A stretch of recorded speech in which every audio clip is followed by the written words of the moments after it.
July U.S. manufacturing technology orders were down significantly, but the industry isn't out for the count, and I'll be back to tell you why.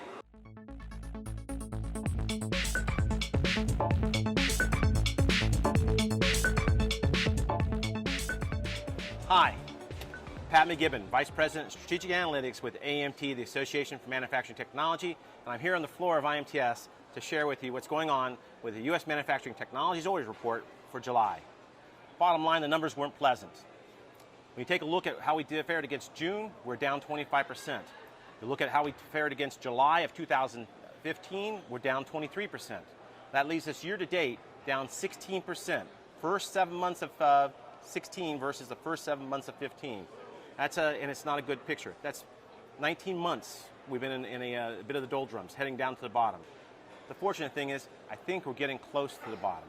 Part of that is that we're here at IMTS, and IMTS has always been a bump in our business cycle, a significant one usually, and I expect the same thing to occur in 2016. But why are the numbers not so good?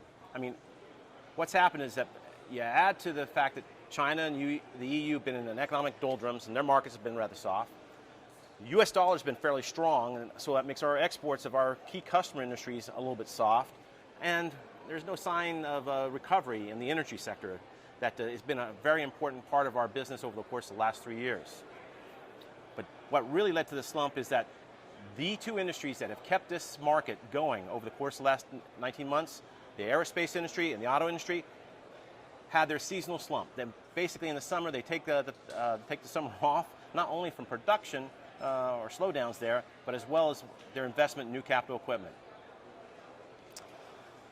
So it's hit almost every single sector we have, and it's hit almost every single region. One exception, the Southeast Corridor. Continues to be a growth spot, 12% up year over year for the first 7 months of 16 over 15.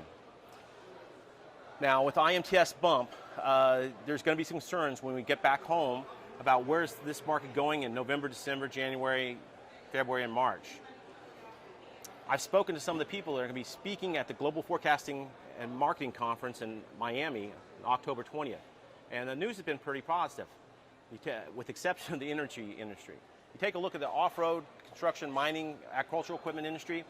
Eli Lusgard, the person who's going to be speaking there in Miami for us on that subject, has said we're in a prolonged U. We usually see that industry bounce back like a V, but it's been down and it's been muttering along the bottom of the curve with some expectation of a pickup sometime in the first quarter, second quarter of 2017. He calls it the prolonged U. Behind that, expectations are for the aerospace and auto industry to bounce back fairly quickly at the end of this year, beginning of next year. Overtold, one of our key forecasters in our industry, Steve Klein, had projected that July 2016 would be the bottom of the decline of the market for manufacturing technology. And while we've differed on our forecasts in the past, I think that Steve may have called this one. We'll see this being the bottom. We'll see a bounce from IMTS. We'll see a modest market through the rest of this year and the beginning of 2017. But by the time we get to April of 2017, we should be seeing some significant pickups in our orders. So with that, this is Pat McGibbon, live from IMTS, finishing up the report on the July U.S. manufacturing technology orders, and I'll see you next month to talk about September.